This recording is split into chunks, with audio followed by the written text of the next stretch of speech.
Je te vois calme et toujours avec ce sourire. Comment arrives-tu à gérer au quotidien tes enfants, le boulot, la maison?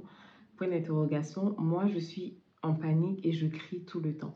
C'est le commentaire qu'une Mama Glow a laissé sur une vidéo. Donc aujourd'hui, je vais vous partager quelques astuces qui nous permettent de réguler un peu la tension qu'on peut avoir en tant que maman et surtout qui nous permettent de profiter au mieux de notre maternité dans le bonheur et la joie. Après, je ne dis pas qu'on crie jamais. Hey mes Glow Mama, j'espère que vous allez bien. Je suis contente de vous retrouver pour parler aujourd'hui d'un sujet qui nous concerne toutes. Mais avant de commencer, si vous passez ici pour la première fois, vous êtes chez votre anti-fouet, aka Mama Glow, la chef de file des Glow Mama, des mamans qui ont décidé de prendre soin d'elles, de rester des femmes malgré les challenges quotidiens qui sont liés à la vie de femme, à la maternité, au travail. Nous sommes tout simplement débordés. Nous avons tellement de choses à faire, mais on a des outils pour prendre soin de nous, pour se recentrer et surtout pour rester femme malgré le poids des responsabilités. Donc, si tu passes ici pour la première fois, n'hésite pas à t'abonner si ce sont des problématiques qui te parlent. Ici, on parle self-care, skincare et surtout mindset de gagnant pour les mamans. On parle de mamans qui s'accomplissent au quotidien, qui n'ont pas peur de s'imposer en tant qu'être humain, qui n'ont pas peur de penser à elles-mêmes. Alors, je vais être honnête avec vous, je ne vais pas vous raconter de bêtises et vous dire « Ah oui, mais c'est facile au quotidien, ce sont des choses que tu peux faire, il n'y a pas de défi. » Si, c'est un défi permanent que de réussir à jongler notre vie de famille, notre vie d'épouse, notre vie de maman et en plus quand on a le travail, on a le business à côté, ce n'est pas simple.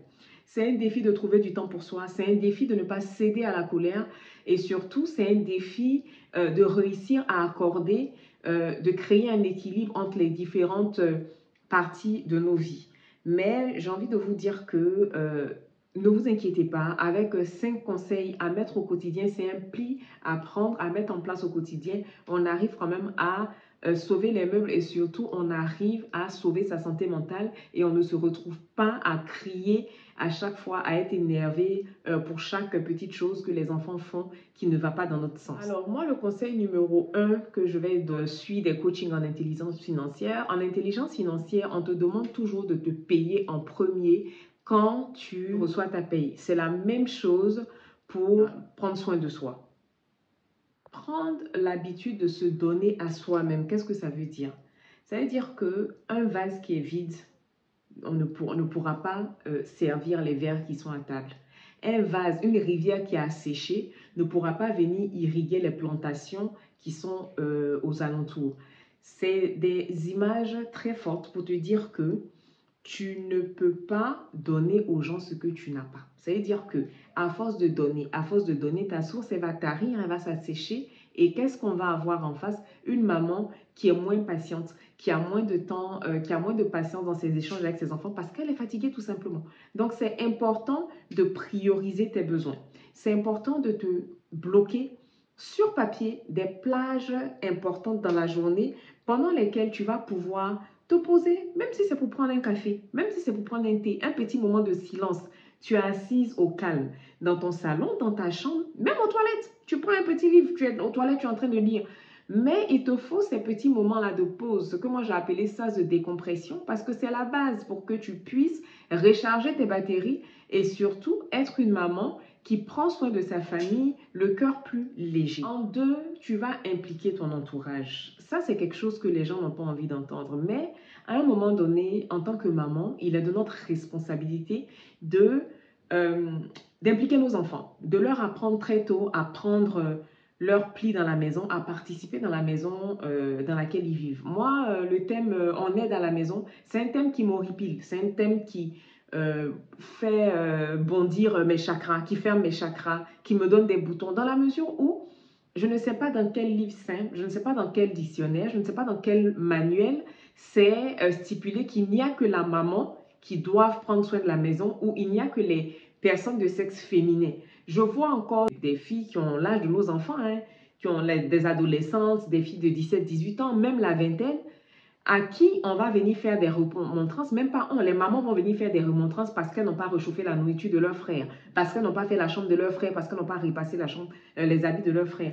Mais c'est très dangereux ce que vous faites là, parce que vous êtes en train de créer un clone de vos maris incapables là que vous allez aller marier aux enfants des autres et les filles là vont souffrir dans les foyers. La vie d'aujourd'hui telle qu'on l'amène, on est obligé d'impliquer l'entourage. Ça veut dire que dès le bas âge, tu es obligé de demander à tes enfants de participer. Moi, chez moi à la maison ici par exemple, ma grande et mon fils, ils font la vaisselle à tour de rôle. Maman cuisine, vous faites la vaisselle. Des fois, ça c'est un peu plus difficile, mais on y vient petit à petit, notamment grâce aux efforts de mon mari. Mais le week-end, par exemple, je leur dis c'est ménage général. Donc, en général, ils ne le font pas, mais quand tu leur dis de faire, c'est nickel chrome parce que je les ai habitués à ça. Et surtout parce que moi, je ne suis pas leur bonne à tout faire dans la maison. On vit tous dans la maison, on vit tous ici, donc on participe. Ils plient le linge. Les enfants là plient le linge. Pour le moment, les chambres, c'est encore compliqué parce que moi-même, ma chambre n'est pas très rangée.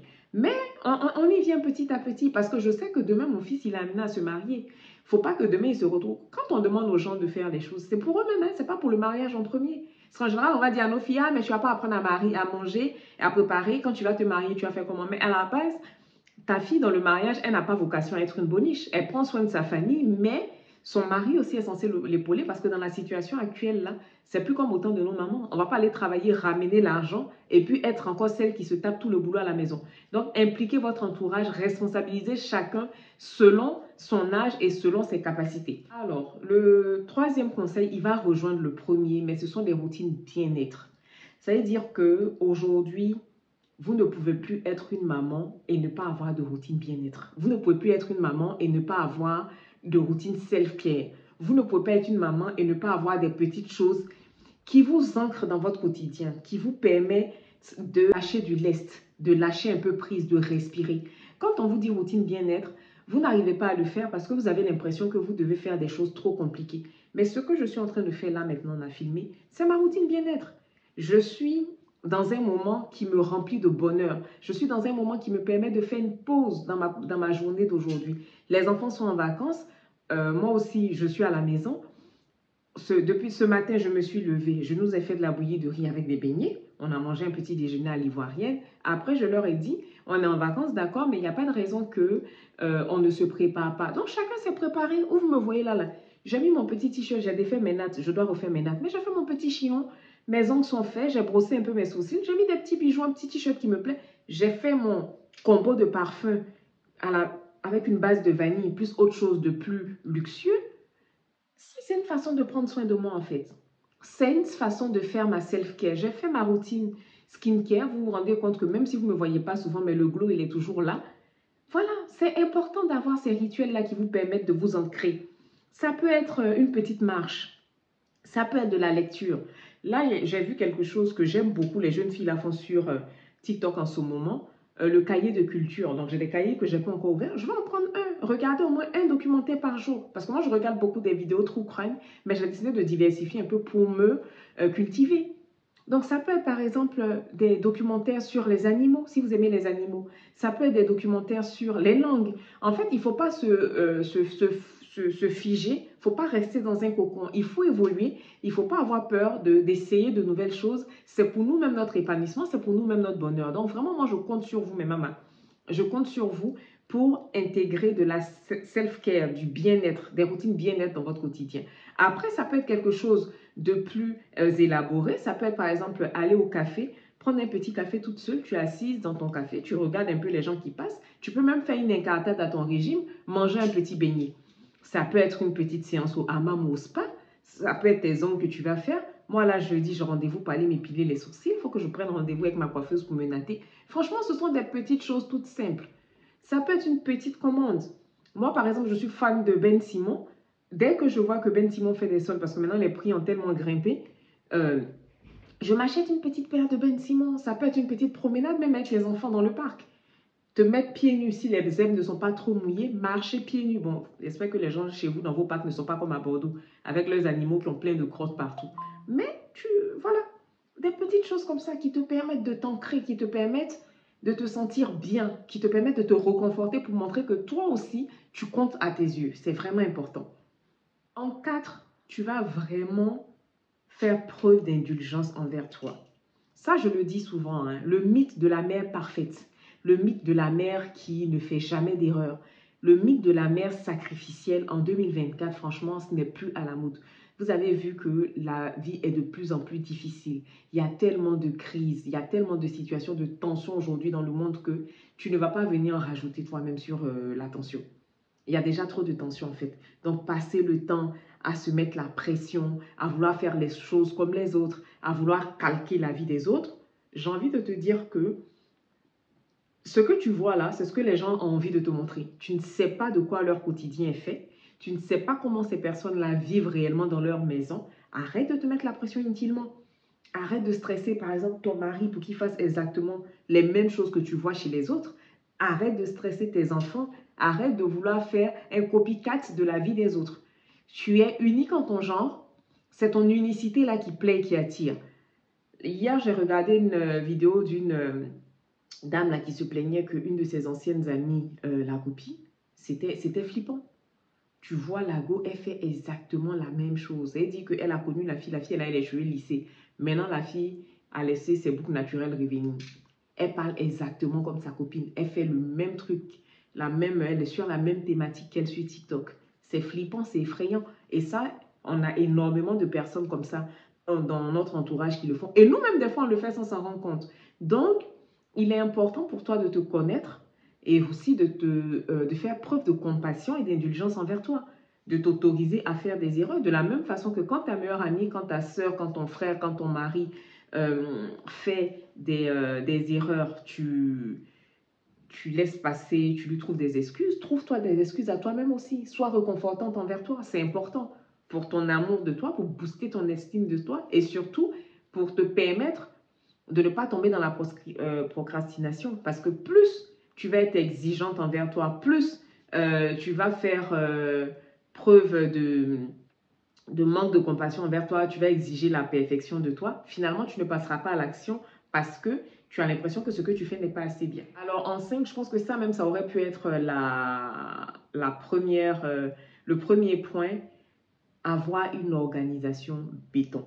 Quand je parle d'organisation béton, moi-même 2 jours là, j'ai levé un peu le pied, je me suis laissé un peu aller, mais je vais me remettre. Ça veut dire que tes routines du matin, elles sont calibrées. Et que c'est comme au service militaire. Tu sais que si tu te réveilles à 5 heures, entre 5 heures et 6 heures, pour moi, mes enfants, je les réveille vers 7 heures parce qu'on va à pied, c'est à côté. Mais si tu sais que par exemple, tu as un peu de trajet, tu ne vas pas réveiller les enfants à 7 heures. Si tu sais que il y a certains de tes enfants qui ont un peu de mal à se réveiller le matin, ça veut dire que c'est une organisation millimétrique. Après, tu prévois un peu large pour te laisser le temps de déborder. Petites astuces, préparer les tenues la veille, que ce soit pour toi, que ce soit pour les enfants. Préparer tes produits la veille, ce que tu as prévu d'utiliser pour ta skincare. Préparer les cartables la veille, si les enfants doivent faire aller à la garderie, qui doivent prendre le goûter, tout ce qui est sec, donc les gâteaux et tout, tu mets la veille, le matin, tu n'as que les jours à rajouter, c'est bon. Là, une autre chose aussi que tu peux faire, c'est le batch cooking. Donc le batch cooking, moi j'ai essayé 2 semaines.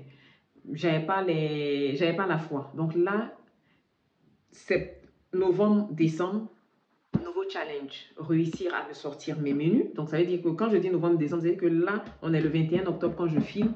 Je dois commencer dès maintenant à réfléchir à mes menus semaine par semaine et organiser mes courses autour et pouvoir faire mon batch cooking.